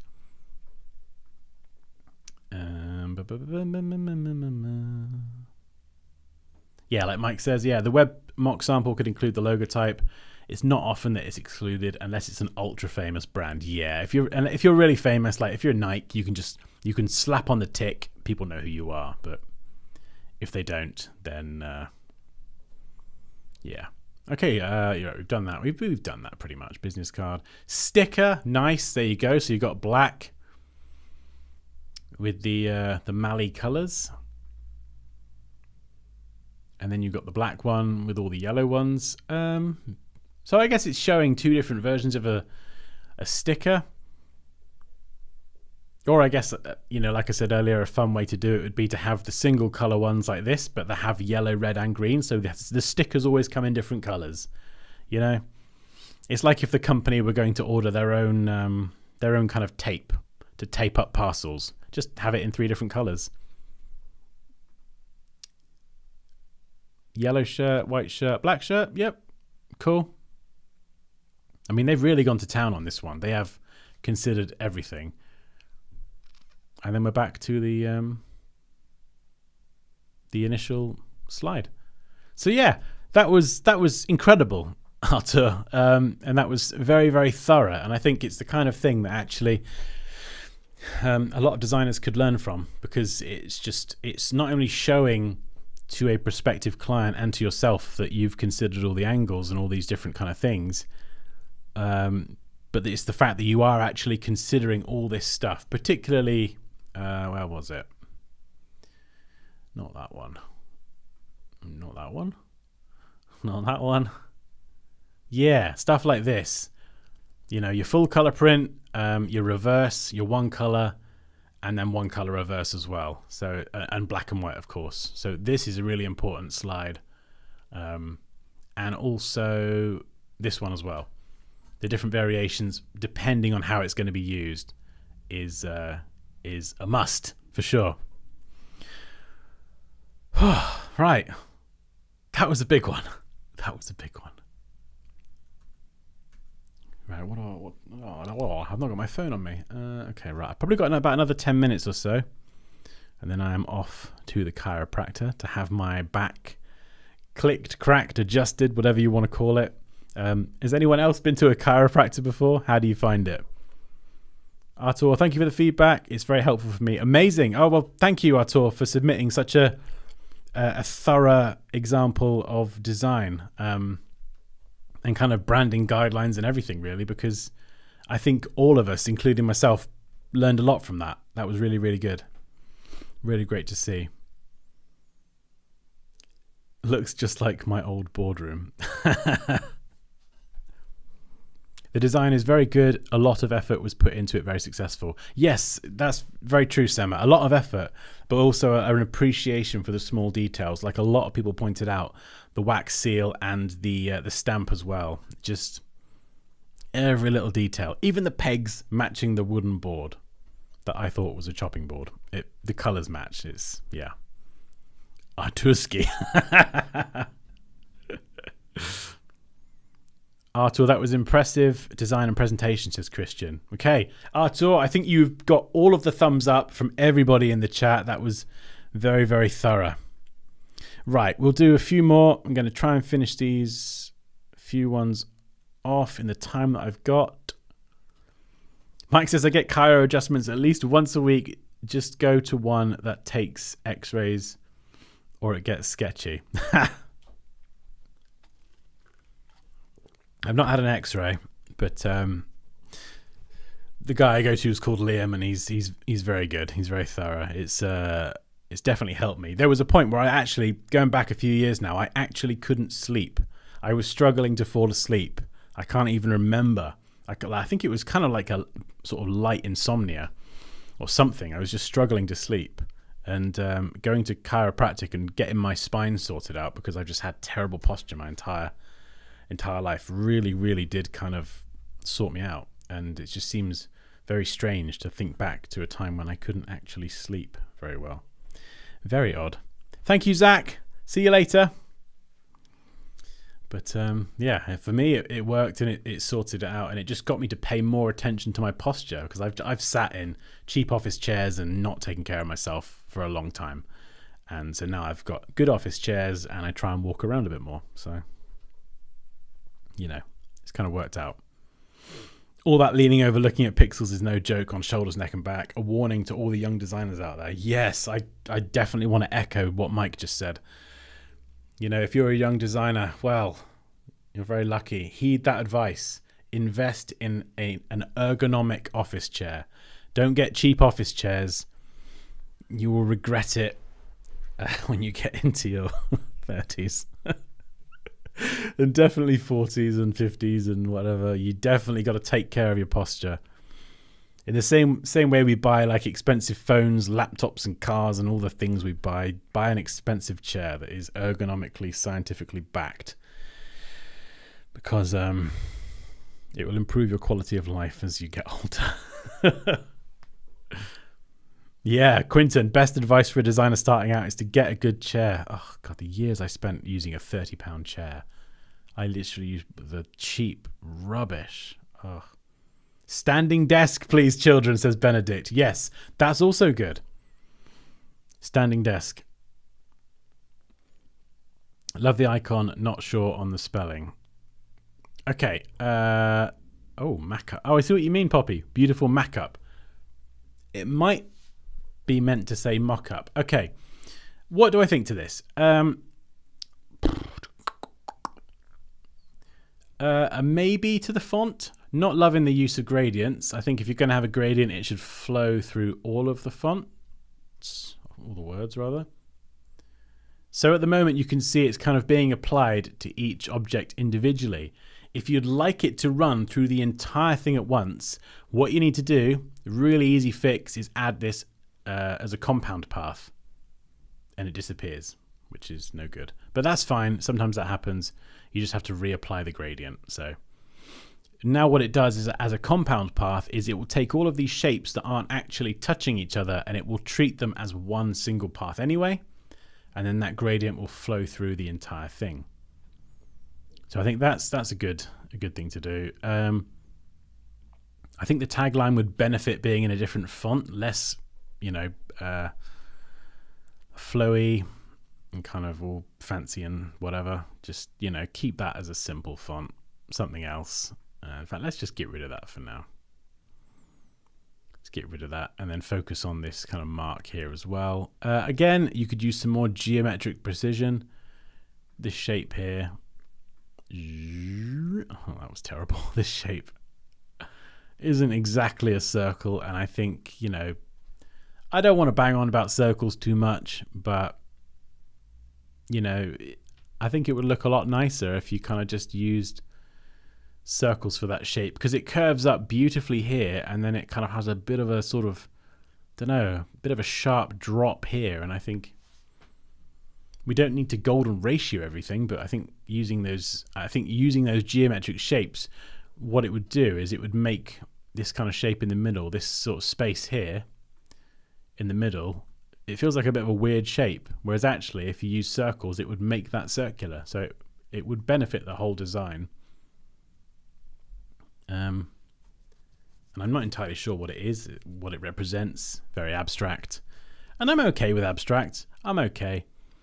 You know, sometimes that is it. You just, you know, you have the brand name, Pink Beauty, and you have some weird abstract logo that doesn't really relate to it in any way. But it looks cool, it looks nice, it looks smart. As long as it's well done, sometimes you can get away with it. And it was funny earlier. You know, we were doing oh, I'll see you later, Benedict. Thanks for joining. Oh, no, wait. Oh, no, Quinton's going. Is it kids? Is it parent duties? I'll see you later, Quinton. Thank you for joining. Benedict, you're still here, right? Hopefully I won't lurk so much next time. It's fine. Nothing wrong with a bit of lurking around. Oh, Poppy's off as well. All right, well, see you later, Poppy. Oh, yeah, you're going out, aren't you? You're going out. Well, have fun, and I'll we can talk about what's for dinner later on. What was I saying? I totally forgot what I was saying then. Oh, I was saying something, wasn't I? Yeah, oh yeah, we were doing Dr. Kai's dentistry last week. Cheers, Phil. I'll see you later. And I drove past a dentist earlier on, and it had like the name of the dentist underneath, and it just had a weird abstract shape. It was this weird logo that didn't really mean anything. It was just an abstract kind of bunch of colours and things, but it actually did look nice. It was like blues and turquoises, and it looked lovely. So, I don't know. That's probably an interesting conversation. You know, does a logo need to actually mean something, or can it just look pretty? I don't know. I might get crucified in the comments for saying that, but I was looking at it like, I don't know. It looks quite smart. It's, you know, it's nice to look at. I can see the company name. I don't know. See you later, JGB. Thanks for joining. Looks like a droplet, maybe skin or makeup. Yeah, possibly. Possibly. But I think, yeah, just different tools, different execution. I think that could work. Possibly a different font here. This doesn't look like a particularly well done font. Case in point, these, I mean, look at these wonky lines here. You know, if you're going to use a font like this, it's got to be really nicely done. Smooth curves. We've got a lot of horrible curves in the font. So I think just choosing a different font would probably be a good shout. Could you, let's try and grab these a second. Could you even stack them? Pink. Beauty. Maybe. I mean, what I would probably do is I'd probably do something like this. Nestle the logo, the two words nicely into each other. Obviously, forget the weird E and the A there. Let's just knock those out. Boop, boop. There we go. And then I would actually try and maybe combine the B and the P. You could do something pretty interesting here and try and combine these together. So customize those letters with the pencil tool. And if you could figure out a way to combine them in an interesting way, I don't know, it could sort of stack quite nicely. But anyway, on to the next one because I'm running out of time. We have prickly pear partners. I mean, this is cute. I like this.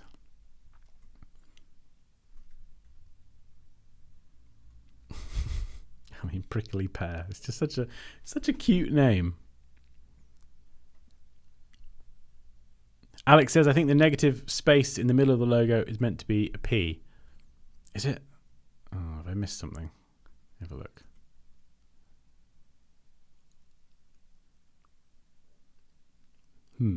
Well, if it is, I don't like it. Okay.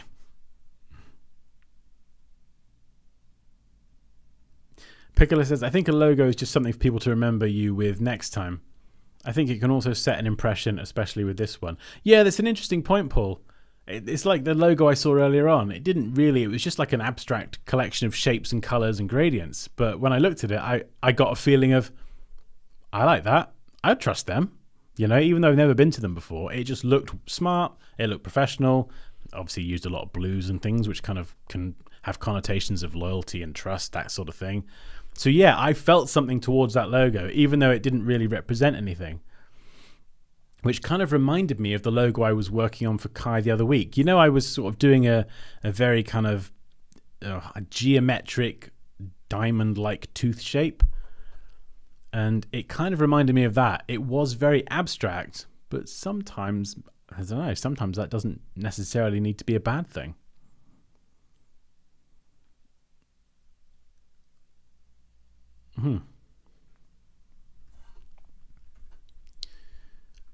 Right, prickly pear. Prickly pear. I mean, I'm looking at it and thinking cactus, but I don't know. Is prickly pear the type of cactus? I'm not sure. But I like the colours. What's this? Let's try and go into this. Can I get that? Can I isolate the prickliness? Okay, no, it's all done together.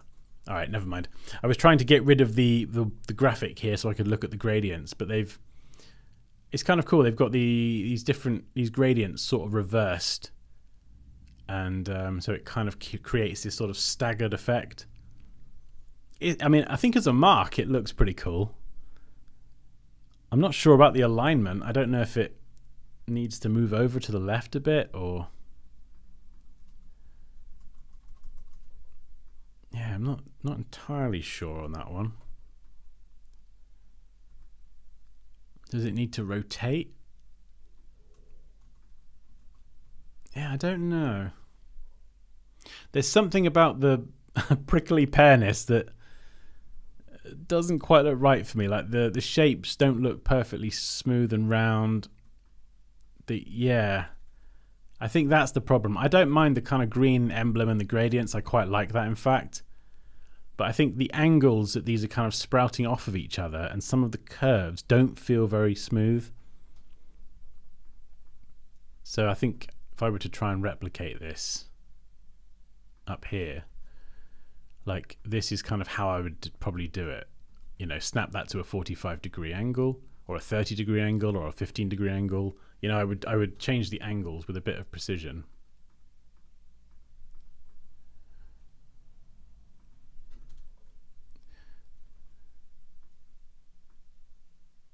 And then maybe rotate that one 45 degrees. But maybe again, this is just my sort of style, my kind of very... Yeah, I don't know. I would try and kind of do it all in a way that sort of, it just feels right. Whereas kind of what it feels like they've done is, I mean, that bottom curve is definitely like pointier than the top, and the top is very rounded. So already that it's a very unusual shape. But then this one sort of feels like that. And then this one's a bit wider.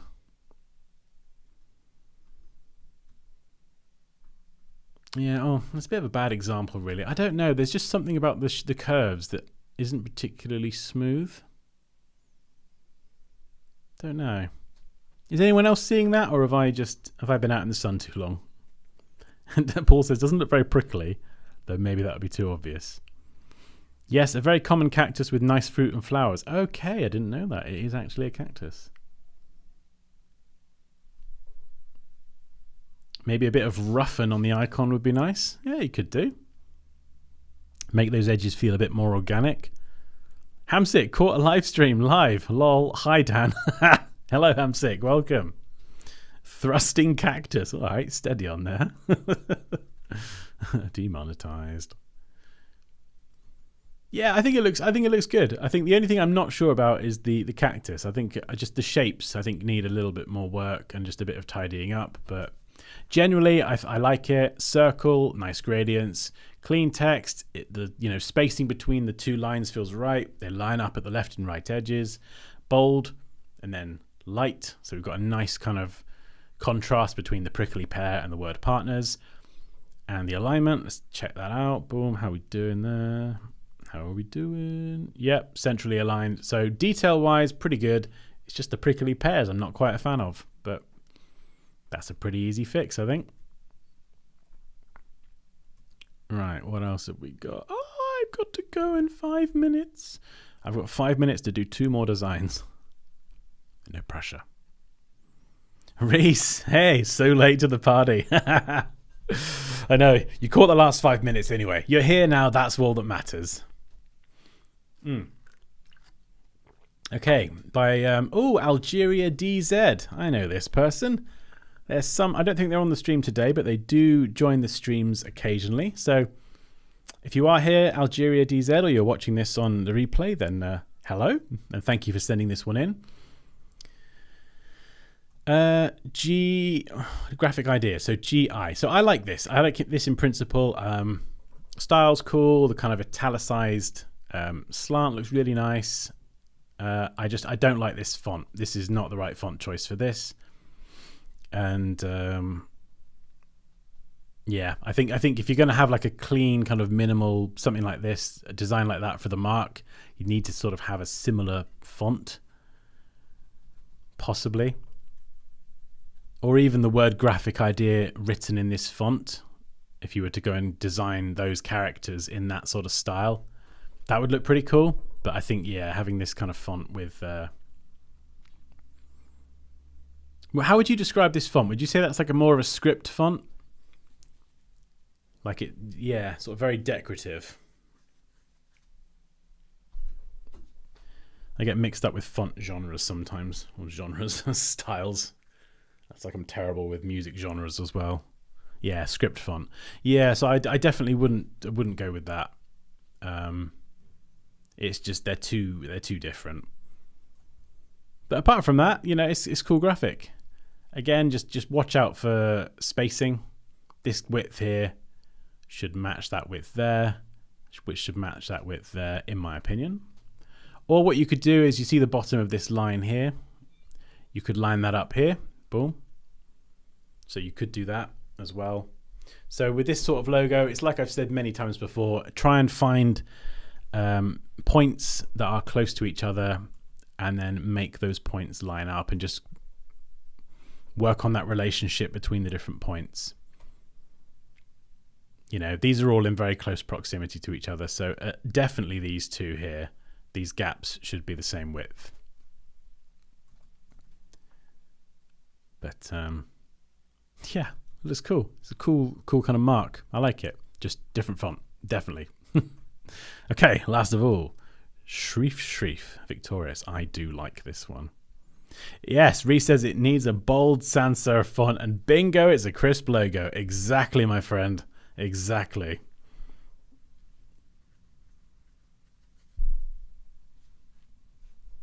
Right.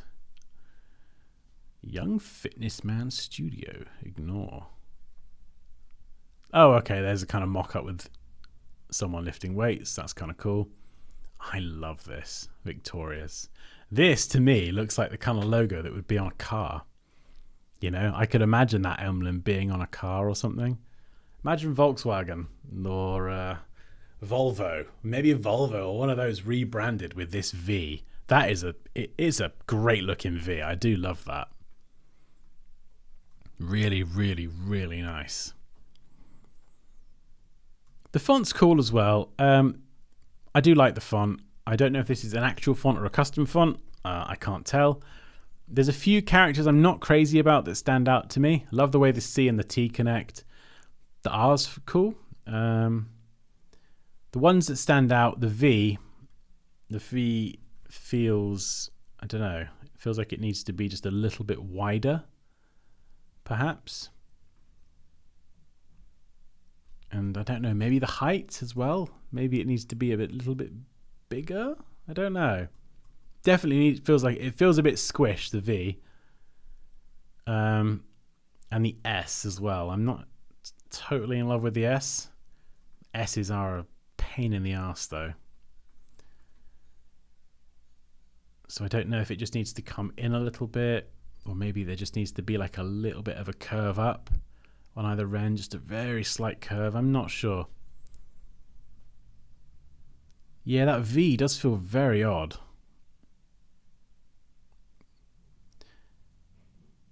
I think it's probably, do you know, I think I know why the V feels odd.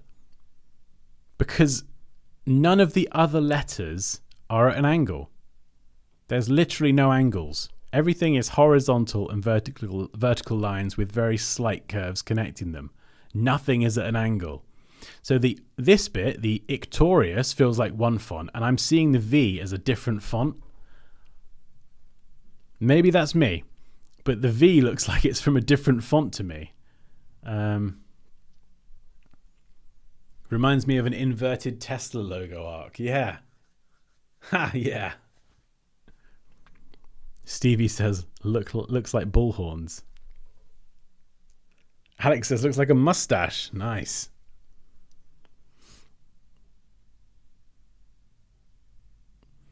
Christian says, I feel like it should be all caps or all lowercase. The capital V is throwing me. Right, good. It's not just me then. Yeah, the V is throwing me. It feels like a different font.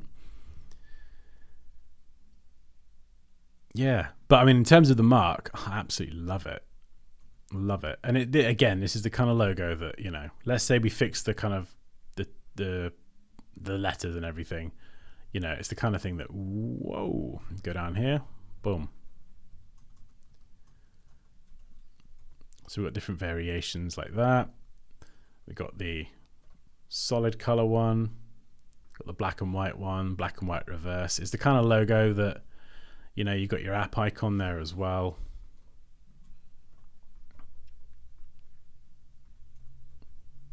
Yep. It's the kind of thing that does work in all those different scenarios. So kind of like we looked at with the Mali Jobs one. You know, it does have a lot of flexibility to work in a variety of different ways. But yeah.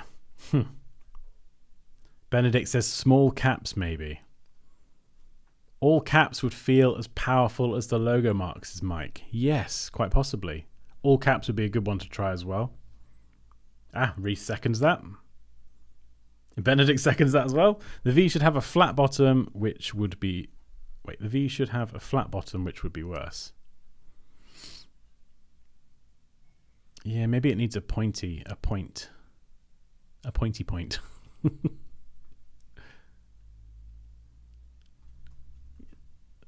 No, that's a terrible V, Dan.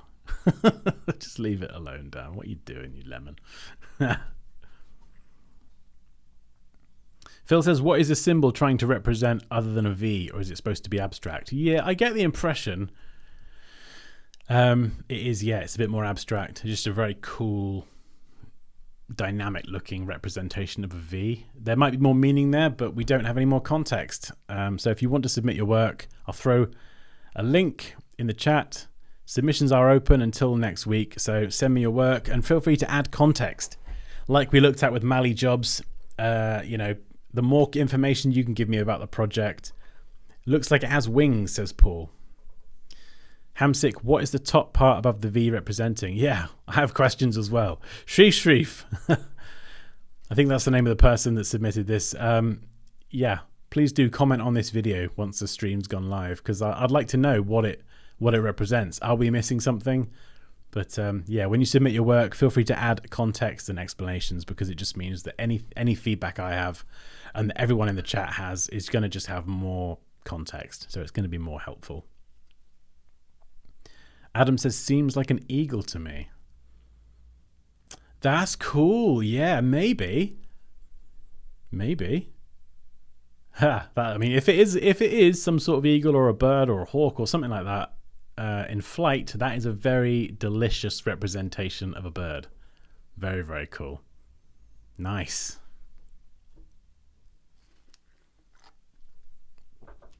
Okay, right. I've got to run. I'm going to be late to my chiropractor appointment. Lastly, before I go, if you'd like to sign up to my Adobe Illustrator Masterclass that teaches everything I know, here is the course. There is a code for 15% off. If you're not sure, that's fine. I've got a link to a free webinar that will is like 30 minutes introducing you to Adobe Illustrator and going over a ton of the fundamentals. So whatever you decide to do, hopefully there is something here to help you on your journey with learning Illustrator. So there's a link to the free webinar if that's something you'd like to check out. But yeah, it's been absolutely fantastic, guys. So thank you so much to everyone for joining the stream. It's been amazing as always, and we've got Dansky live on Thursday as well. So yeah, you're all awesome, and I'll see you later in the week. And now I'm going to go out into the sun and melt like every other ginger out there. See ya.